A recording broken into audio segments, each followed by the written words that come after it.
Hello everyone, welcome back to my channel. आज मैं आप लोगों को बताने वाला हूँ बायोलॉजी चैप्टर नंबर 2।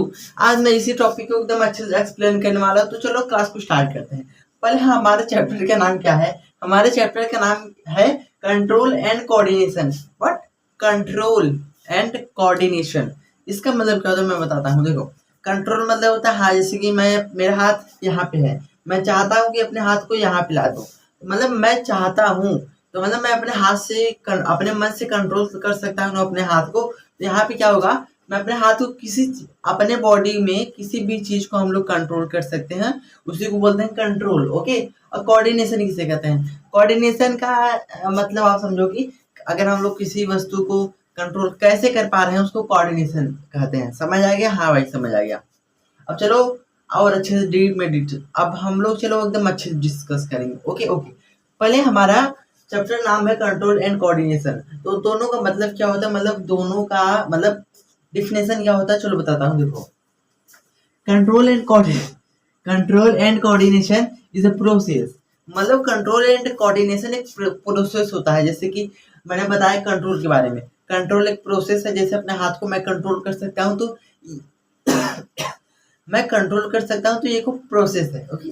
तो इसी प्रकार यहाँ पे control and coordination is a process, दोनों को प्रोसेस है by by which living organism, जिसमें living organism control different activities of the body. मतलब हमारे बॉडी में बहुत सारे पार्ट हैं जिसको हम लोग कंट्रोल कर सकते हैं, तो उसी को बोलते हैं control and coordination.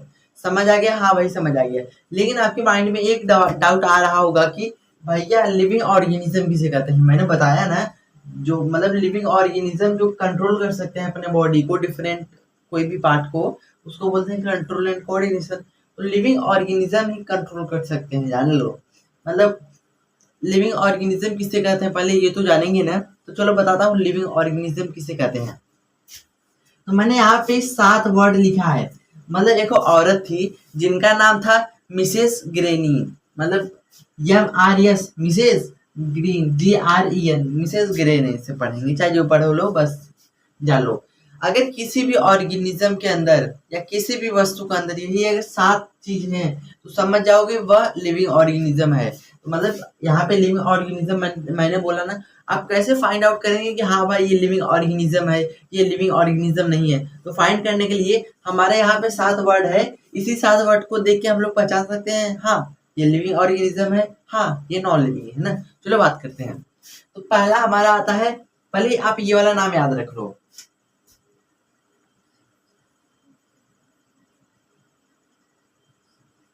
Mrs green, MRSGREN, MRSGREN, यही नाम याद कर लो। Okay okay. तो सोचो ये हमारा कैरेक्टरिस्टिक्स ऑफ लिविंग ऑर्गेनिज्म है। कैरेक्टरिस्टिक्स ऑफ लिविंग ऑर्गेनिज्म मतलब हम लोग कैसे पता करेंगे ये लिविंग ऑर्गेनिज्म है। Okay okay. हम लोग मान लो मैं कह दिया कि हाँ आप बताओ आप लिविंग हो कि नहीं। आप कहोगे कि भैया मैं कैसे बताऊं कि मैं लिविंग हूँ? मैं आपको कुछ बताऊंगा कि हाँ, अगर जो भी चीजें सांस ले सकती हैं तो वो लिविंग है, जो भी चीजें अपना स्थान चेंज कर सकता है वो लिविंग है। तो इसी प्रकार हम लोग बताते हैं कि जितने भी लिविंग ऑर्गेनिज्म है उसके अंदर क्या विशेषता है, क्या कैरेक्टरिस्टिक्स है। चलो बताता हूँ। तो पहले यहाँ पे मैं क्या मैं यहाँ पे आप लोगों को लिख सकता हूँ कि characteristics of living organism. Yes brother, आप लिख सकते हैं। मतलब मैंने यहाँ पे लिखा है अरे जितने भी लिविंग ऑर्गेनिज्म है उसकी विशेषता क्या है ना। तो उन लोगों के अंदर 7 विशेषता है, यही 7, MRSGREN, 7 हो गए ना, 1 2 3 4 5 6 7। अगर यही किसी भी ऑर्गेनिज्म के अंदर 7 में से अगर एक भी अगर मिलता है तो समझ जाना कि वो लिविंग ऑर्गेनिज्म है। Okay okay. तो हमारा पहला आता है M मतलब मूवमेंट।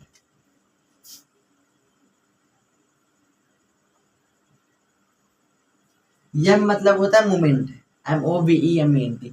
मूवमेंट मतलब क्या होता है याद लो। जैसे कि अभी मैं यहाँ पे हूँ, ओके, जस्ट कुछ समय बाद मैं यहाँ पे आ गया, तो मतलब यहाँ से यहाँ तक आने में मैंने क्या तय किया, यहाँ पे मेरा कुछ मूवमेंट अलग था और यहाँ पे आने के बाद मैं ऐसा हो गया। तो मतलब मेरा यहाँ से लेके यहाँ तक कुछ मूवमेंट हुआ ना। तो अगर किसी भी ऑर्गेनिज्म के अंदर अगर मूवमेंट होता है तो समझ जाना कि वो लिविंग ऑर्गेनिज्म है। जैसे अभी मैं लिविंग ऑर्गेनिज्म हूँ क्योंकि मैंने अपना स्पेस यहाँ से लेके यहाँ तक चेंज किया। समझ आ गया? हाँ भाई समझ आ गया। और दूसरा कैरेक्टरिस्टिक्स है आर।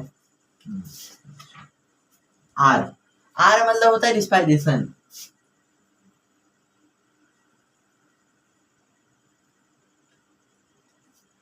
देखो एम मतलब समझ आ गया? हाँ भाई समझ आएगा। अगर कोई भी स्थान अपना यहाँ से लेके यहाँ तक या कहीं भी चल आ जाता आ जा या आ जा सक कोई भी ऑर्गेनिज्म या यहाँ से लेके वहां तक या वहां से लेके यहाँ तक आ जा सकता है, तो उसके अंदर मोमेंट है। Okay okay.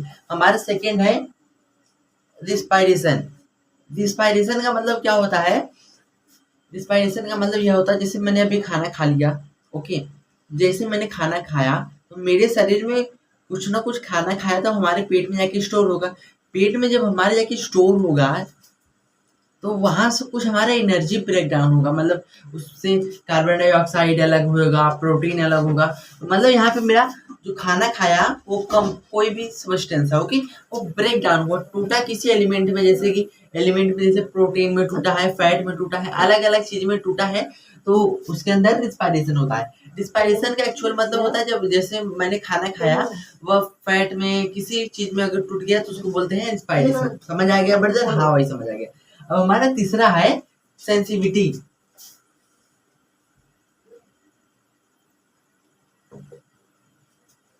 हमारा तीसरा है सेंसिटिविटी।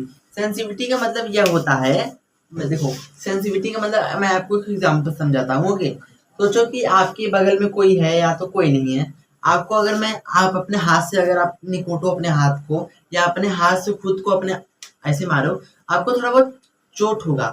क्यों चोट होगा? क्योंकि आपके अंदर सेंसिटिविटी है, मतलब कोई भी आपके साथ कुछ भी करे या आप ही कुछ करो, आपको पता चल रहा है ना, हाँ मेरे को यहाँ पे कोई मारा, मेरे को चोट हो रहा है, थोड़ा दर्द हो रहा है, मैंने निकोटा तो हाँ मेरे को थोड़ा यहाँ पे दर्द हो रहा है। कुछ भी हो शरीर के अंदर दर्द या कुछ पता चले उसके अंदर, मतलब अगर उसे आपने कुछ पनिशमेंट दिया, अगर उसको थोड़ा बहुत कुछ वो उसका कुछ रिएक्शन हुआ, अरे यार हाँ मेरा हाथ दर्द कर रहा है, तो मतलब उसके अंदर सेंसिटिविटी है। सेंसिटिविटी मतलब होता है उसको दर्द हुआ, इतना समझ सकते हो। Okay okay. अब चौथा आता है ग्रोथ। चौथा आता है ग्रोथ। ग्रोथ मतलब क्या होता है? देखो अभी मैं पहले आप छोटे होंगे, बहुत छोटे होंगे, इतने छोटे होंगे, फिर धीरे धीरे धीरे धीरे धीरे धीरे धीरे बढ़ते चले होंगे ना, मतलब पहले आप छोटे थे अब बड़े हो रहे हैं, आपके अंदर ग्रोथ आ रहा है। तो जिस भी ऑर्गेनिज्म के अंदर अगर ग्रोथ हो रहा है तो वो क्या है? Living organism. Okay okay. अब हमारा अगला क्या है? रिप्रोडक्शन।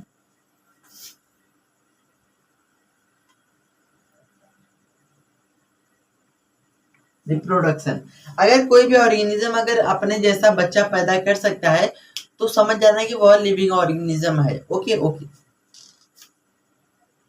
अब हमारा छठवां है एक्सक्रीशन।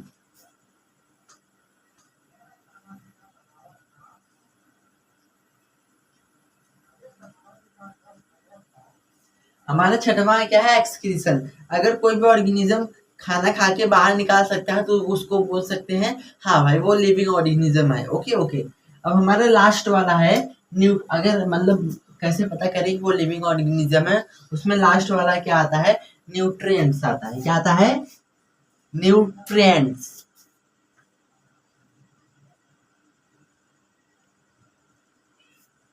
या तो बोल सकते हैं न्यूट्रिशन या तो न्यूट्रिएंट्स, चाहे जो भी बोलो।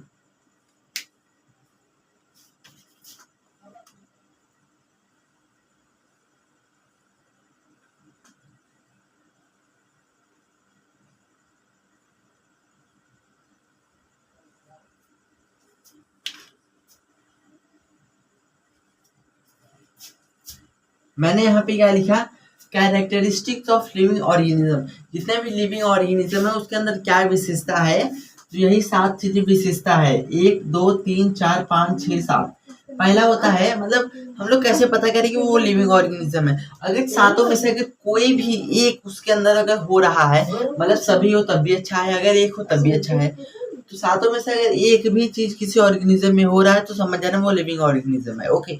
एक पहला होता है मूवमेंट। अगर कोई भी ऑर्गेनिज्म अपना प्लेस चेंज कर सकता है तो मतलब हाँ वह लिविंग ऑर्गेनिज्म है। ओके। अब सेकंड है हमारा रिस्पायरेशन। कोई भी अगर ऑर्गेनिज्म खाना खाता है तो उसके अंदर अगर कोई भी ऑर्गेनिज्म खाना खाता है, खाना खा के उसको एनर्जी मिलता है, उसको बोलते हैं, मतलब उसके अंदर भी क्या है, लिविंग ऑर्गेनिज्म है। अब तीसरा आता है सेंसिटिविटी। अगर हम लोग उसको उसके साथ कुछ मस्ती करें या तो उसको निकोड़ते हैं, उसको थोड़ा बहुत पता चले हाँ भाई मेरे को कोई मार रहा है, काट रहा है, मुझे दर्द हो रहा है, तो उसके अंदर कुछ सेंसिटिविटी हो रहा है। अब चौथा आता है ग्रोथ। पहले मैं बचपन में ऐसा था, धीरे धीरे बड़ा हो रहा हूँ, तो मतलब मेरे अंदर ग्रोथ आ रहा है। तो जिस भी ऑर्गेनिज्म के अंदर ग्रोथ आ रहा है तो समझ जाना वो लिविंग ऑर्गेनिज्म है। अब पांचवा है रिप्रोडक्शन। कोई भी ऑर्गेनिज्म बच्चा पैदा कर सकता है, उसको बोलते हैं वो भी एक लिविंग ऑर्गेनिज्म है। अब छठा आता है एक्सक्रीशन। अगर कोई भी ऑर्गेनिज्म खाना निकाल सकता है अपना, मतलब खाना खा के बाथरूम कर सकता है, तो वो भी एक लिविंग ऑर्गेनिज्म के अंदर आता है। अब लास्ट आता है सातवां, न्यूट्रिशन। अगर कोई भी ऑर्गेनिज्म खाना खा सकता है तो उसको बोलते हैं, कोई भी ऑर्गेनिज्म अगर खाना खा सकता है तो हाँ जान लेंगे हाँ भाई वो एक लिविंग ऑर्गेनिज्म है। ओके ओके, इतना समझ आ गया कि नहीं? समझ आया कि नहीं? देखो, control and coordination. Control and coordination का मतलब क्या होता है, कोई भी ऑर्गेनिज्म अगर, देखो पहले फिर से बताता हूँ। Control and coordination is a process, ये एक प्रोसेस है, okay, bye which living organism, bye which living organism, मतलब हम एक लिविंग ऑर्गेनिज्म है, bye which living organism control different activity of the body. हमारे शरीर में बहुत सारे डिफरेंट एक्टिविटी होता है, जैसे खाना खाना, हाथ को उठाना, किसी चीज को देखना, तो मतलब हमारे शरीर में बहुत सारे एक्टिविटी हो रहा है, उसको कंट्रोल करना, उसे हम लोग बोलते हैं control and coordination. Okay okay, अब चलो हम लोग को एक एग्जांपल से समझते हैं। आप लोगों ने एक चीज नोटिस किया, मैंने यहाँ पे क्वेश्चन मार्क क्यों लगाया था? नहीं ना, चलो मैं बताता हूँ। मैंने क्वेश्चन मार्क इसलिए लगाया था क्योंकि मैं यहाँ पे कुछ एग्जाम्पल आपको बताने वाला हूँ, नया नया ना। चलो एग्जाम्पल को बताता हूँ। बचपन में आप अपने मम्मी के साथ बहुत मस्ती करते होंगे, तो मान लो मम्मी खाना बनाते होंगे, उनके पास चल जाते होंगे, तो वह तावा आपके हाथ में छुआ देती होंगी ना, गुस्सा लगता होगा उनको। तो मतलब जब वो आपके हाथ में छुआ देती होंगी, उस समय आपके अंदर क्या आता है?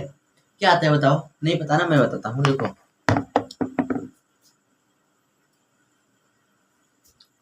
सोचो कि हमारा शरीर एक क्या है, स्कूल है।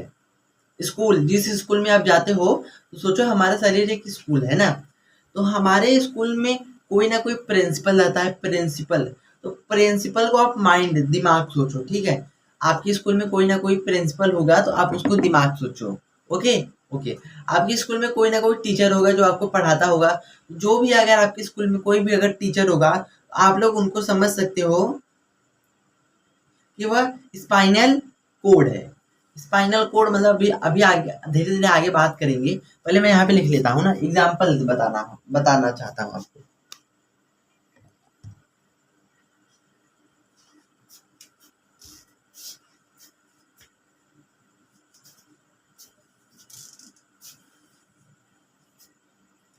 देखो, पहले मैं आप लोगों को कुछ बेसिक टर्म बता देता हूँ, फिर आपको, चलो मैं आपको ये वाला एग्जाम्पल तो बताऊंगा ही बताऊंगा, बट इससे पहले मैं आपको कुछ बेसिक टर्म बता देता हूँ ना, तब आपको एकदम अच्छे समझ आएगा। देखो बच्चे लोग, पहला देखो, सोचो कि आपके जो आप एक अपने स्कूल हो, मतलब तुम्हारा शरीर एक स्कूल है। तो आपका जो, आपके स्कूल में ना कोई तो टीचर रहता, मतलब कोई ना कोई प्रिंसिपल रहता ही होगा। हाँ भाई, प्रिंसिपल रहता होगा।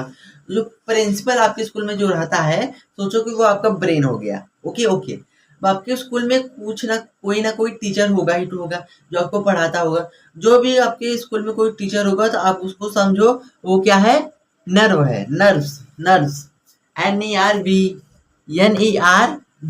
नर्व्स है ना। नर्व्स किसे कहते हैं मैं बताता हूँ। आपके शरीर में सोचो, ये ऊपर हो गया ब्रेन, ब्रेन आपके स्कूल का प्रिंसिपल हो गया, और आपके स्कूल का टीचर क्या हो गया, नर्व्स हो गया। ओके,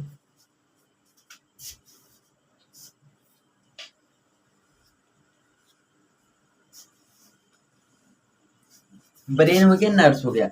अब सोचो कि अब ये तो आपका प्रिंसिपल हो गया, ये आपका हो गया टीचर। अब स्कूल में आप भी तो रहते होंगे, तो आप उसमें क्या रह गए, आप स्कूल में क्या है, आप स्कूल में है बॉडी पेयर्स,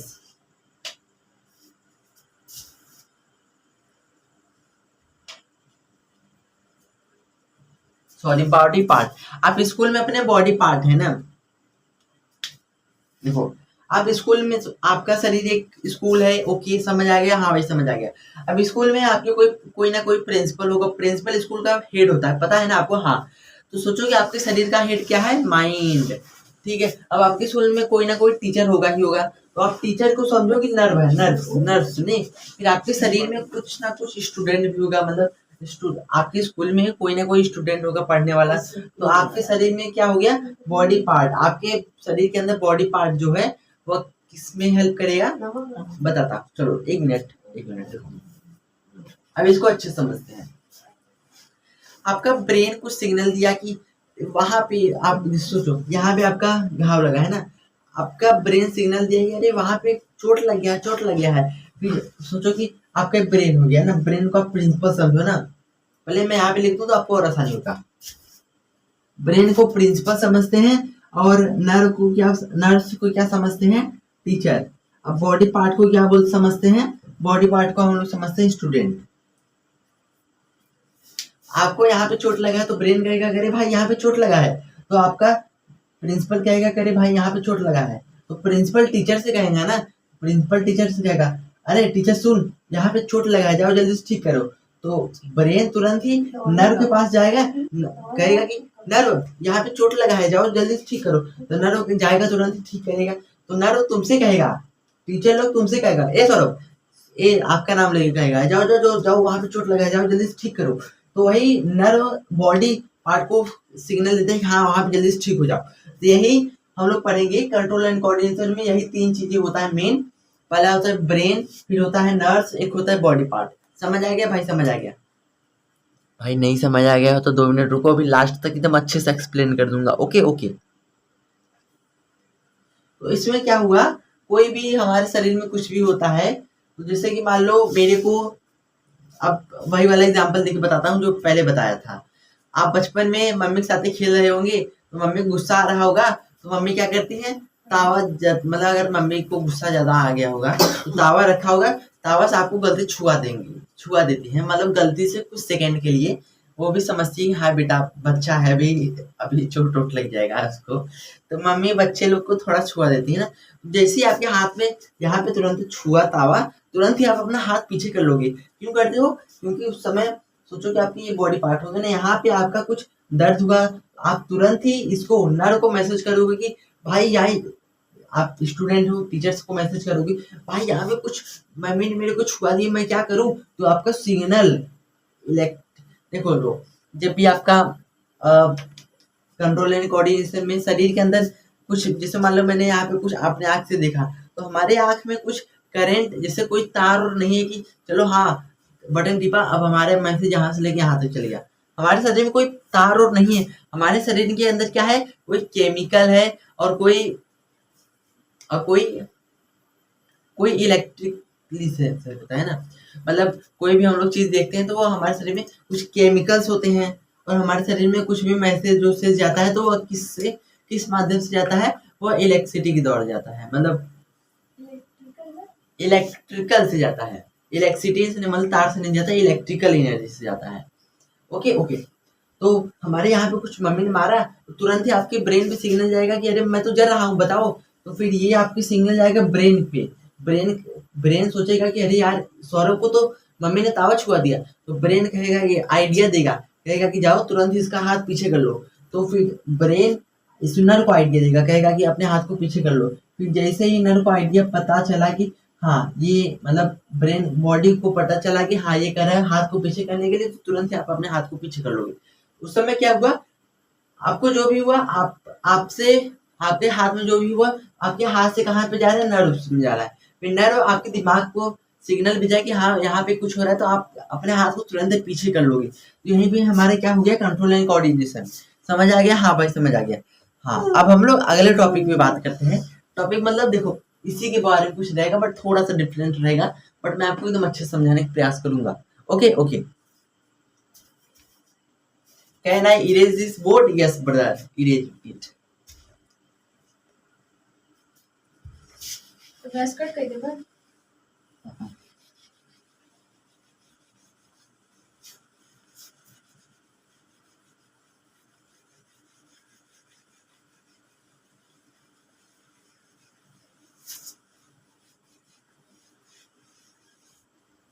यस। अब हम लोग अगले टॉपिक पे बात करेंगे जिसका नाम है स्टोमलीज। भाई ये कैसा नाम है यार, भाई ऐसा ऐसा नाम है कि पढ़ने भी नहीं आएगा, लेकिन मैं पढ़ा दूंगा।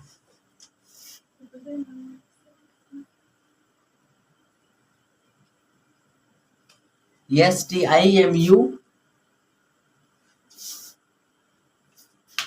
कंट्रोल एंड कोऑर्डिनेशन के अंदर ये खूब पार्ट है, तो यही हम लोग एकदम अच्छे से डिस्कस करेंगे। देखो पहले इसका डिफिनेशन देखो, मैं जैसे चुटकी बजाऊंगा ना तो यहाँ पे इसका डिफिनेशन लिखा आ जाएगा। तो कहो मैं चुटकी बजाऊं, देखो चुटकी बजाऊं, इसका डिफिनेशन लिखा आ जाएगा। देखो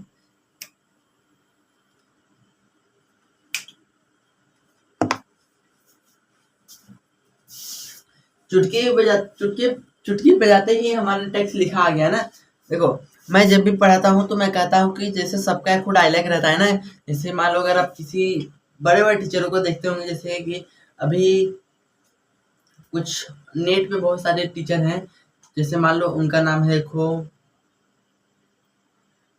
जैसे रक्षक सर को जानते ही होंगे, नहीं जानते हो तो जान लो, वो टीचर हैं। तो उनका एक डायलॉग है कि ये सवाल समझ आया कि नहीं, हाँ अगर आपको समझ आ गया तो वो लोग कहेंगे कि हाँ ये सवाल मैंने इतना अच्छे से बताया कि RDX OP लगा दो कमेंट में, क्योंकि मैंने बताया है। तो सबका एक डायलॉग रहता है, तो मेरा एक डायलॉग है कि डायलॉग नहीं है, मतलब मुझे पता है कि इस समय आप लोग गर्मी का मौसम में पानी इंपॉर्टेंट है सबके लिए, तो जाओ तुम लोग पानी पियो, तब तक मैं आप लोगों को कुछ समझा रहा हूँ। जाओ सब लोग तुरंत ही पानी पियो, अच्छे जाओ जाओ जाओ।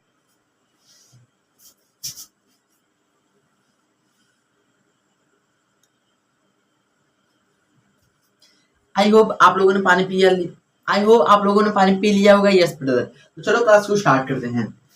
ओके चलो, रेडी है, एक्साइटेड है, तो चलो इधर देखो।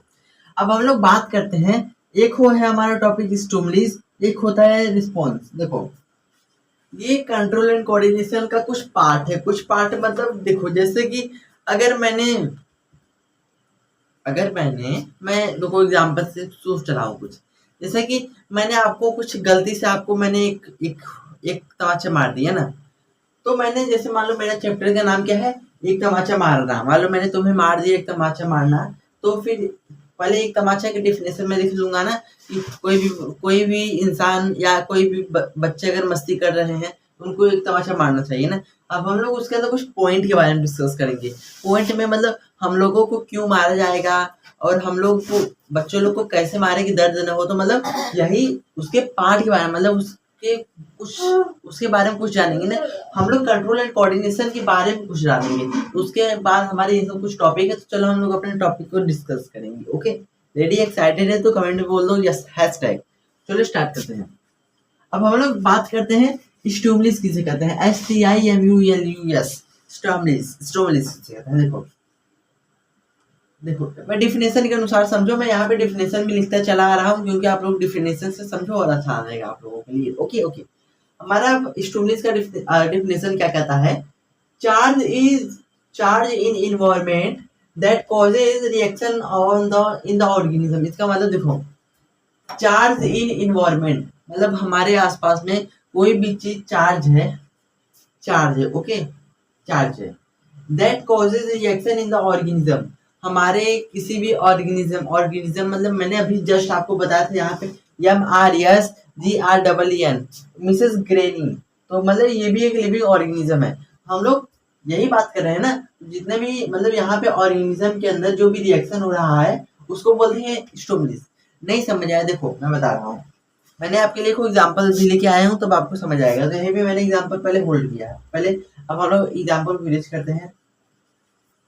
हाँ हम लोग एग्जांपल बताते हैं। देखो वही वाला तावा वाला एग्जांपल ले लो जो मम्मी छुआती हैं अपने हाथ में। तो उस समय जब आपकी मम्मी हाथ में छुआती हैं उस समय क्या रहता है, तो जैसे आपके हाथ में छुआते हैं तो आपको बहुत गर्मी मतलब बहुत जड़ता है। क्यों जड़ता है, यही कहा है ना ऑर्गेनिज्म के अंदर मतलब हमारे आसपास में कोई भी ऑर्गेनिज्म है उस पर कुछ भी रिएक्शन हुआ, मतलब उस समय मेरा हमारे ऊपर क्या रिएक्शन हुआ, मम्मी ने तावा रखा तो हम अपने हाथ को तुरंत पीछे कर लिए। क्यों किए, क्योंकि जल रहा था, तो मतलब मेरे हाथ में कुछ ना कुछ रिएक्शन हुआ, उसी को बोलते हैं स्टिमुलस। समझ आया, मैंने मतलब एग्जांपल भी लेके आया है। यहाँ पे मेरा कुछ एग्जांपल है टचिंग अ हॉट ऑब्जेक्ट, किसी हम लोग गर्म ऑब्जेक्ट को छूते हैं, हम अपने हाथ को तुरंत पीछे कर लेते हैं। क्यों करते हैं? क्योंकि हम लोगों को बहुत गर्मी लग रहा है वहाँ पे, मतलब हीट हो रहा है। तो यहाँ स्टोबलिस के अंदर आता है किसी ऑर्गेनिज्म पे कुछ चार्ज, कोई रिएक्शन हो रहा है तो उसको बोलते हैं स्टोबलिस। समझ आ गया ना? हाँ समझ आ गया। एग्जाम्पल भी मैंने दे दिया, किसी ऑब्जेक्ट को हम लोग गर्म ऑब्जेक्ट को छूते हैं तो समझ आ गया। ओके ओके, अब हम लोग अगले टॉपिक पे बात करते हैं जिसका नाम है रिस्पॉन्स। रिस्पॉन्स किसे कहते हैं? देखो, अब इसका पहले डेफिनेशन समझते हैं, फिर से इसका एक एग्जांपल फाइंड आउट करते हैं। इसका डेफिनेशन क्या कहता है? A reaction of an object, a reaction of an object to the stimulus. मतलब नहीं समझ आया ना? चलो समझाता हूँ। देखो यहाँ पे भी कोई रिएक्शन हो रहा है, मतलब यहाँ पे क्या है, जो स्टिमुलर है, ये स्टिमुलर है, स्टिमुलर पे क्या रिएक्शन हो रहा है? ये स्टिमुलर है, स्टिमुलर मतलब ये, इसके ऊपर क्या रिएक्शन हो रहा है उसी को हम लोग बोलते हैं रिस्पॉन्स। तो मतलब जैसे ही इस मैंने मेरे हाथ पे इस एग्जांपल पहले हटाते हैं, जैसे मेरे हाथ में तावा आया तो मैंने हाथ को मैंने मतलब मेरे हाथ में तावा आया तो मैंने क्या रिस्पॉन्स किया? मैंने तुरंत रिस्पॉन्स किया कि हाथ को तुरंत पीछे कर लिया, क्योंकि मेरा हाथ जल रहा था। तो मैंने वहां पे रिस्पॉन्स किया कि अपने हाथ को पीछे कर लिया। क्यों पीछे किया? क्योंकि मैं चाहता हूँ कि मेरा हाथ सेफ रहे। मैं अपने हाथ को पीछे करता हूँ। क्यों पीछे करता हूँ? मैं चाहता हूँ सेफ रहे। तो यहाँ पे मैंने, मेरा जो यहाँ से जल रहा था तो मैं बचने के लिए कुछ रिस्पॉन्स दिया। बचने के लिए मैंने अपने हाथ को पीछे कर लिया तो मैं यहाँ पे बच गया। ओके, तो आपको स्टिमुलस और रिस्पॉन्स का डेफिनेशन समझ आ गया। तो भाई जाओ तुरंत पहले इसे छाप लो जल्दी से, और मैं चुटकी बजाता हूँ तो ये देखो मेरा हिल जाता है। मतलब अब मैं दूसरा टॉपिक को लिखता हूँ। चलो मैं चुटकी बजाता हूँ।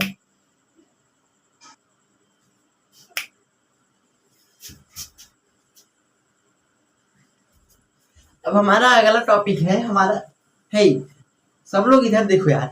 अब हमारा अगला टॉपिक क्या है? Nervous system. हमारा अगला टॉपिक क्या है? Nervous system.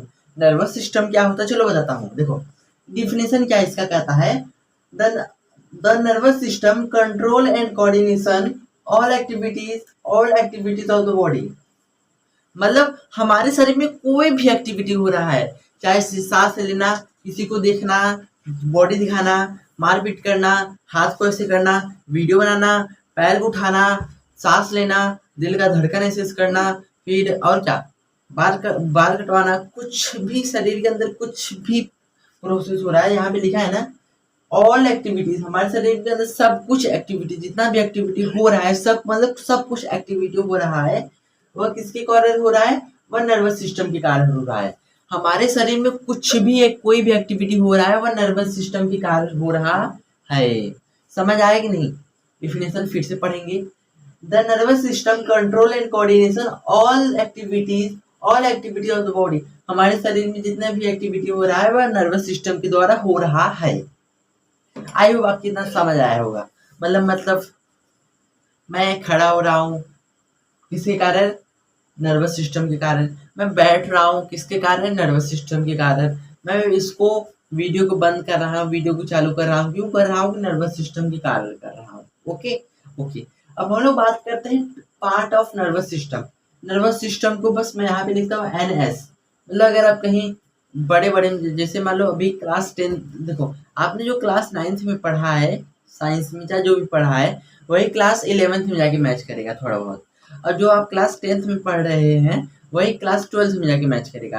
तो अगर 12th में जाएंगे तो वहाँ पे नर्वस सिस्टम है, मतलब कहीं मतलब चैप्टर 1 पे लिख दिया नर्वस सिस्टम, तो नर्वस सिस्टम के जस्ट बगल में लिख दिया जाएगा ब्रैकेट में N.S, मतलब NS। फिर उसके बाद कहीं आपको नर्वस सिस्टम नहीं लिखा आएगा, बस NS ही लिखा आएगा। तो मैंने यहाँ पे लिखा है NS, मतलब पार्ट ऑफ नर्वस सिस्टम। समझ जाओगे ना? यहाँ पे लिखा है part of nervous system. Okay okay, तो मेरा यहाँ पे 3 टाइप, मतलब there are 3 type of nervous system. There are 3 types of nervous system.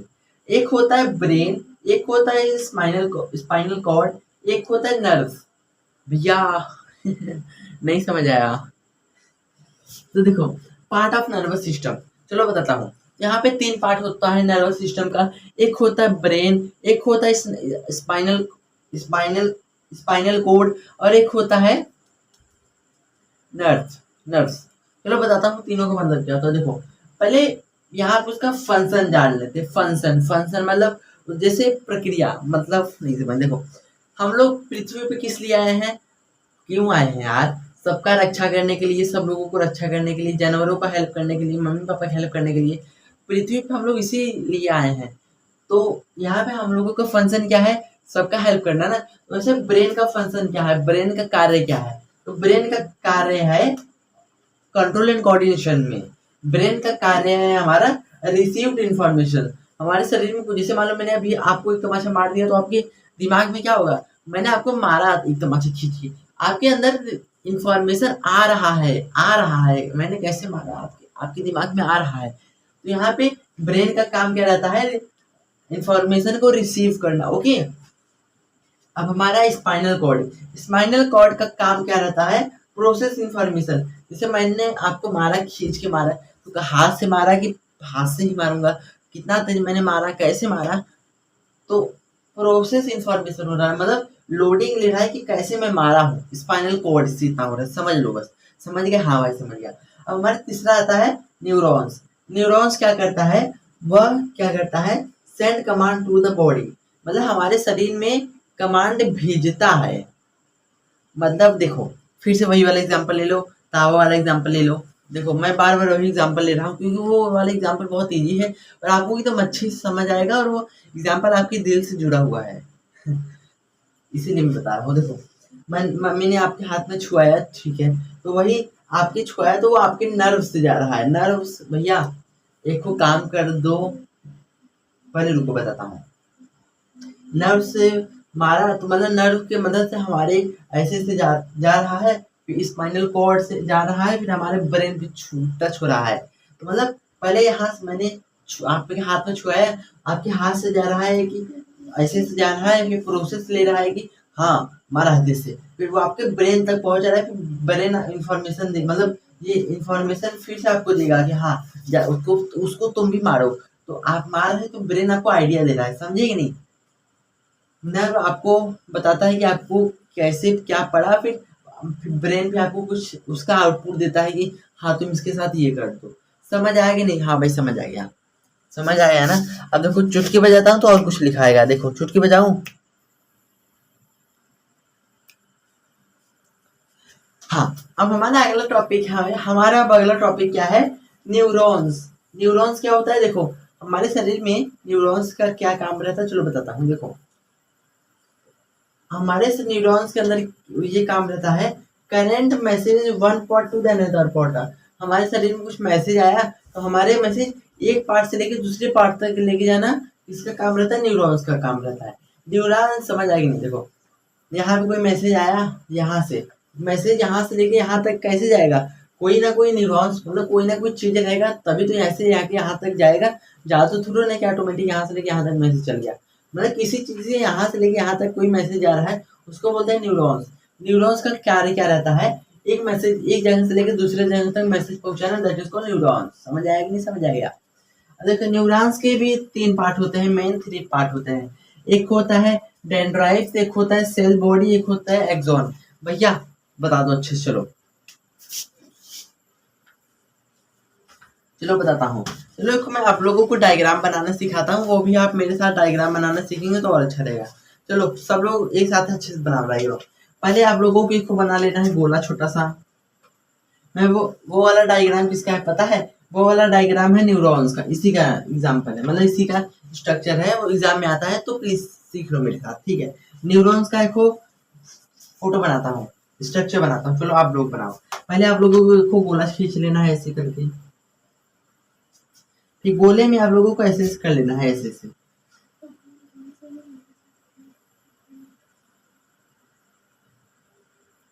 ऐसे ऐसे कर लेना है ना। अब सोचिए आपका गोला हो गया यहाँ पे। अब फिर अब इसको आप एकदम अच्छे से कर लेना, ठीक है? ऐसे ऐसे लेके जाके, मतलब थोड़ा सा अच्छा लगे, एक प्रकार से आपको सेम टू सेम ऐसे ही लगना चाहिए, ना बने तब भी कोई दिक्कत नहीं।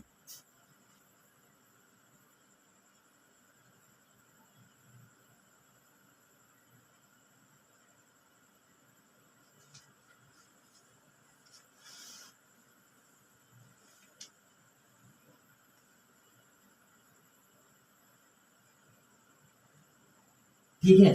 फिर आप लोगों को यहाँ से 2 ठो लेके जाना पड़ेगा, तो इस 2 ठो आपको जगह छोड़ना पड़ेगा, बस 2 ठो। यहाँ से आप 2 ठो जगह छोड़ो।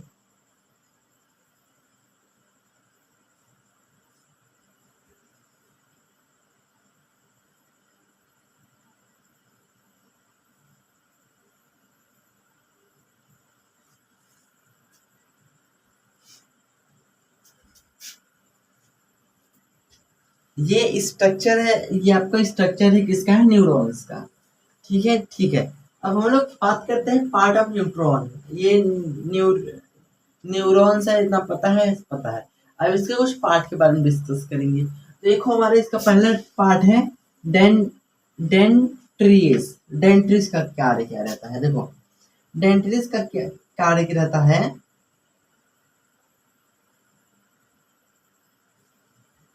देखो ये सब जो हमारा बाहर बाहर निकला है, देखो ये देखो, ये देखो, ये देखो, ये सब आपका डेंट्रीज है। क्या है ये, डेंट्रीज।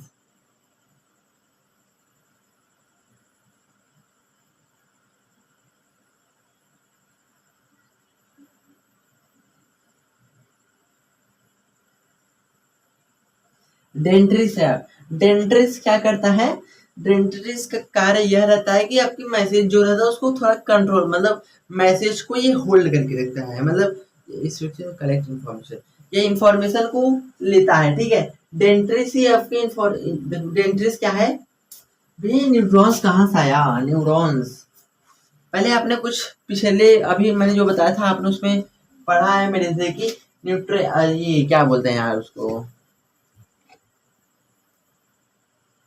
Nervous system. नर्वस सिस्टम आपने पढ़ा है अभी कुछ समय पहले। तो नर्वस सिस्टम क्या करता है, एक जगह से लेकर दूसरे जगह तक मैसेज पहुंच जाता है।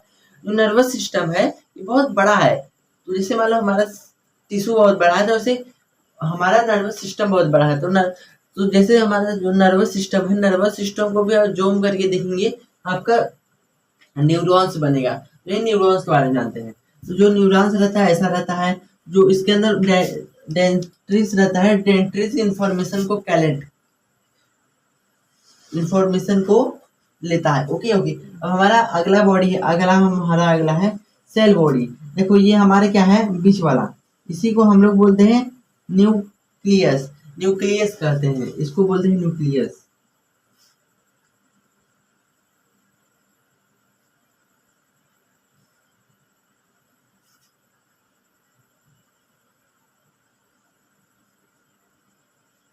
न्यूक्लियस जो हमारे जो न्यूरॉन्स के बीच में जो गोला रहता है उसको बोलते हैं न्यूक्लियस। Okay okay okay. अब हमारे जो न्यूरॉन्स, अरे न्यूक्लियस रहता है उसके बीच में कुछ ना कुछ ऐसा रहता है, इसको हम लोग कह सकते हैं साइटोप्लाज्म कह सकते हैं, या तो सेल बॉडी भी कह सकते हैं। साइटोप्लाज्म कह सकते हैं या सेल बॉडी भी कह सकते हैं। Okay okay. तो इसको हम लोग बोलते हैं सेल बॉडी। जो ऐसा ऐसा आपको दिख रहा है, ये सब इसको बोलते हैं cell body. Cell body. Okay okay. हम अब हमारा तीसरा है एक्सॉन। एक्सॉन किसे कहते हैं, चलो बताता हूँ। Last fibre that a body that is called axon. मतलब जो हमारे शरीर में जो यहाँ से लेके यहाँ तक गया है, ये बड़ा वाला, इसको ही बोलते हैं एक्सोम। एक्सोम एक्सोम का डिफिनेशन क्या कहेंगे, ये इसका डिफिनेशन कहेंगे ना, इसका डिफिनेशन तो पता है, दैट रिसीव इंफॉर्मेशन, ये इंफॉर्मेशन को receive,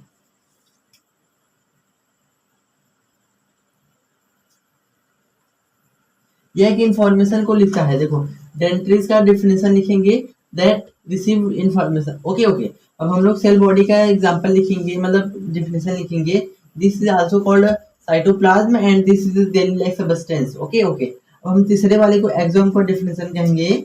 this is a, exome का डिफिनेशन हम लोग लिखेंगे, लार्जेस्ट फाइबर सेल बॉडी।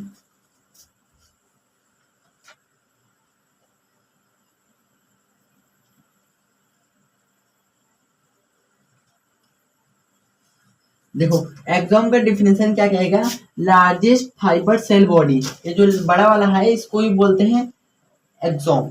आप कहोगे भाई डिटेल में बता दो, देखो डिटेल में क्या बताऊं, जितना मेरा ये एनसीईआरटी का मैंने बुक ऑर्डर किया, मैं इस चीज पढ़ा रहा हूँ, इसलिए इसमें बहुत ज्यादा डीप में दिया है, तो मैं आपको डीप में बता रहा हूँ। न्यूरॉन समझ आ गया। देखो जो हमारे शरीर में एक जगह से लेकर दूसरे जगह तक मैसेज पहुंचाता है, उसको अगर जूम करेंगे तो उसके वो न्यूरॉन से मिलकर बना रहता है। किससे मिलकर बना रहता है?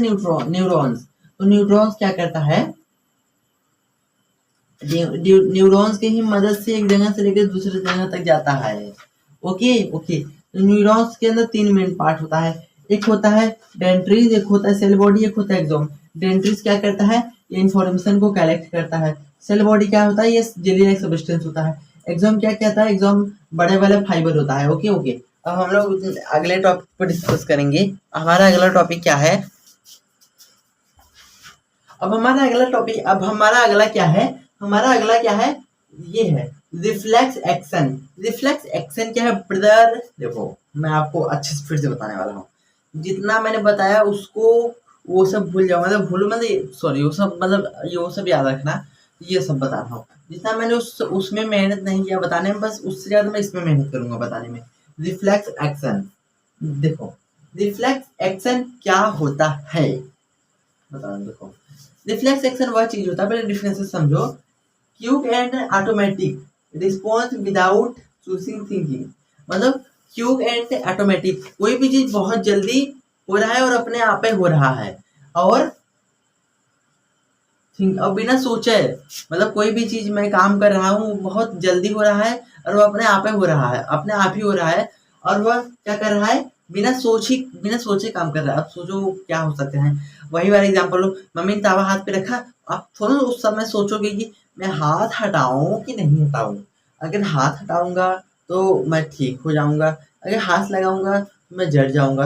आप तो उस समय मतलब ये सब आप तुरंत सोचेंगे उस समय कि अरे यार कि चलो मेरा मेरा हाथ तो तावा पे रखा गया, जल रहा है, मैं इसको हटाऊं कि नहीं हटाऊं, अगर हटा दूंगा तो अच्छी बात है, नहीं हटाऊंगा तो जड़ जाऊंगा। उस समय आप सोचेंगे नहीं, उस समय आपका माइंड क्या करेगा, तुरंत ही बिना सोचे, मतलब आपको ब्रेन तक नहीं पहुंचाएगा अरे यहाँ पे मैं जल रहा हूँ, तुरंत ही वो ऑटोमेटिक तुरंत ही अपने हाथ को पीछे करवा देगा, कहेगी अपने हाथ को पीछे करो, तुरंत वो तुरंत ही अपने हाथ को पीछे कर लेगा, वो इंसान अपने हाथ को पीछे कर लेगा और मैसेज आपके ब्रेन तक नहीं जाएगा। ठीक है, तो यही रिफ्लेक्स एक्शन में क्या होता है, आपका टाइम मतलब उसमें क्या होता है, ऑटोमेटिक बहुत तेजी होता है, और उस समय आपका जो थिंकिंग, उस समय आप सोचते नहीं है कि हाँ हाँ हटाऊंगी नहीं, वो आपके ऑटोमेटिक हो जाता है। ठीक है, समझ आएगा ही नहीं, मैंने एग्जाम्पल भी बता दिया कि वही तावा वाला, तावा को सोचेंगे नहीं हटाऊंगे नहीं हटाऊंगे, उस समय आप अपने हाथ को तुरंत ही पीछे हटाएंगे। ठीक है, हटाएंगे ना, हटाएंगे ही हटाएंगे, क्योंकि आप जड़ जाएंगे।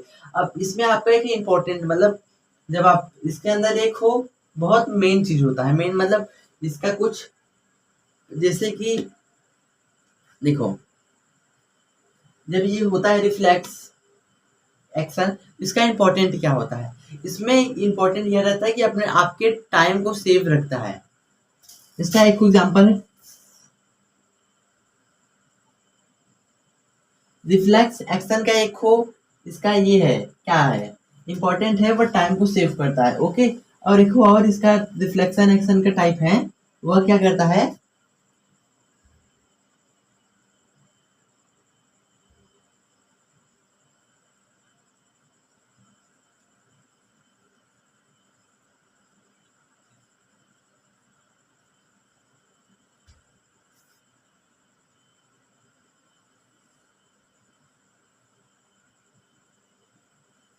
देखो रिफ्लेक्स एक्शन का दो काम मेन इंपॉर्टेंट है, एक होता है टाइम सेविंग, जैसे आप हाथ हाथ उठाएंगे तो आपकी टाइम को सेव करेगा ना, और एक होता है वह आपको बचाएगा, प्रोटेक्ट करेगा कि आपको कुछ इंजरीज ना हो, मतलब कोई बीमारी ना हो, जैसे बीमारी रखे रहेंगे तो आपका हाथ तो बेकार हो ही जाएगा ना, बेकार हो जाएगा। ठीक समझ आएगा नहीं, रिफ्लेक्स एक्शन में क्या होता है, अपने हाथ को तुरंत ही ऑटोमेटिक पीछे खींच लोगे। Okay okay. अब हमारे इसके बाद एक आता है, लास्ट है, मैं आपको इसमें बोर्ड पे नहीं लिखवाऊंगा, जैसे कि मैं बस उसको बोलूंगा, ओके समझाऊंगा बस वो वाला।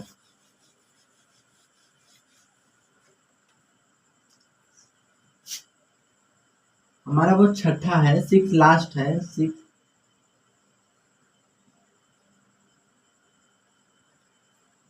इसमें रिफ्लेक्स एक्शन था, इस लास्ट वाले रिफ्लेक्स ARC रहेगा।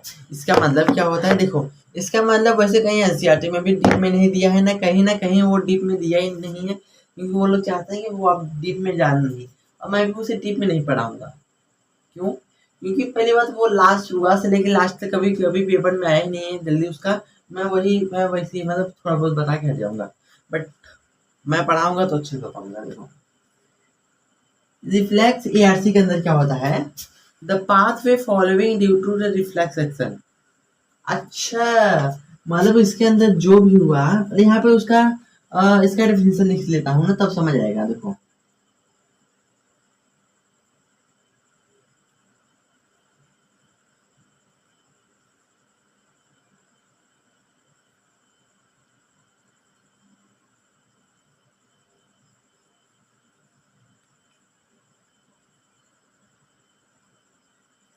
देखो इसका डेफिनेशन क्या कहता है, द पाथवे फॉलोइंग FALL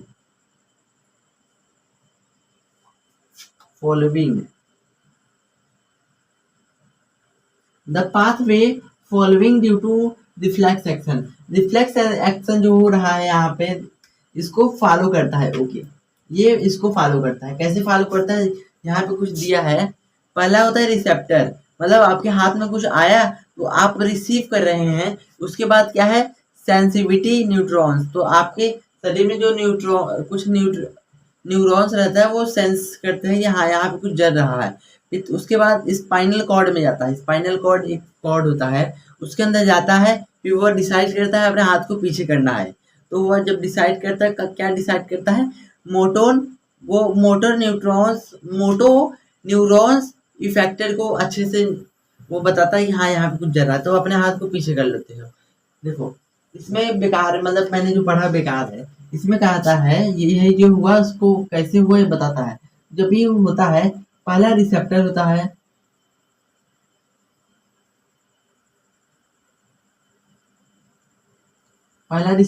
है, फिर उसके बाद क्या होता है,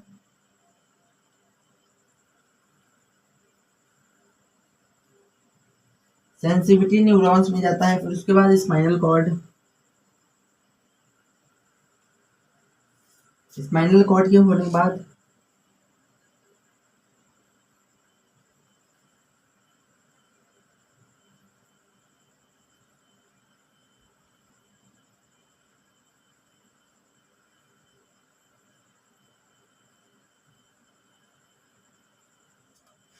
देखो पहले आपका जो भी होता है पहले रिसीव करता है, मतलब जरा तो पहले आप रिसीव, ये इसको रिसीव करता है, हाँ मैं जल रहा हूँ, तो तुरंत है मैसेज देता है सेंसोरियल न्यूरॉन्स, मतलब ये भी एक प्रकार के न्यूरॉन्स है, तो न्यूरॉन्स को मैसेज करता है। तो न्यूरॉन्स, ये वाला न्यूरॉन्स इसको मैसेज करता है स्पाइनल कॉर्ड को। स्नाइपल कॉर्ड मेजोर न्यूरॉन्स को मेटोर न्यूरॉन्स को कॉल करता है, कहता है हाँ भाई ऐसा ऐसा बात है। फिर ये तुरंत ही इफेक्टिव कर देता है, मतलब तुरंत हाथ को पीछे कर लेता है, तब आप बच जाओगे। ठीक है, अब हमारा लास्ट वाला टॉपिक है जिससे मैं कल डिस्कस करने वाला हूँ, जो कि है ब्रेन। क्या है, ब्रेन। कल मैं 10 मिनट ब्रेन के बारे में बात करूंगा, फिर उसके बाद मैं बात करने वाला हूँ। उसके बाद कुछ प्लांट के बारे में बात करेंगे, फिर उसके बाद क्लास हो जाएगा खत्म, फिर उसके बाद मौज मस्ती करेंगे। ओके ओके, आज की क्लास मजा आएगी नहीं। आज मैंने क्या डिफरेंस किया, कंट्रोल एंड कोऑर्डिनेट्स के बारे में बताया कि जो भी ऑर्गेनिज्म वह उससे कुछ भी एक्टिविटी होता है, कोई भी ऑर्गेनिज्म कुछ भी एक्टिविटी कर सकता है, उसको बोलते हैं कंट्रोल एंड कोऑर्डिनेशन। फिर उसमें हम लोग जाने थे स्टिमुलस के बारे में। स्टिमुलस क्या करता है, यह स्टिमुलस डिसाइड करता है कि आपके हाथ में तावा आया, उसको हाथ को पीछे करना है। फिर रिसेप्टर बताता है हाँ हाथ को पीछे कर लो। फिर न्यूरॉन्स बताता है कि एक जगह से लेकर दूसरे मैसेज को यहाँ से लेके वहां तक पहुंचाना है। यही सब आज हम लोग ने डिस्कस किया। आई होप आप लोगों को आज का क्लास अच्छा लगा होगा। और एक मिनट, अरे यार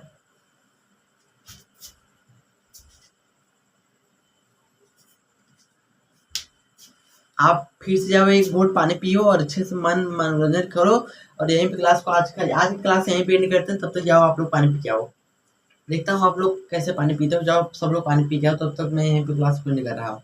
जब सब लोग पानी पियो तब तक मैं क्लास को इरेज करता हूँ, मतलब इसको इरेज करता हूँ। जाओ सब लोग पानी पियो।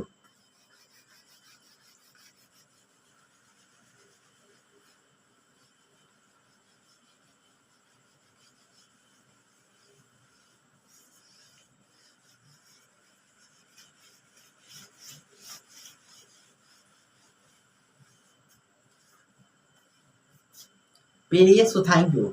सो भाई थैंक यू फॉर पानी पीने के लिए, और यहीं पे क्लास को एंड करते हैं। तब तक के लिए बाय बाय, अपना ख्याल रखना। जय हिंद, जय भारत, जय।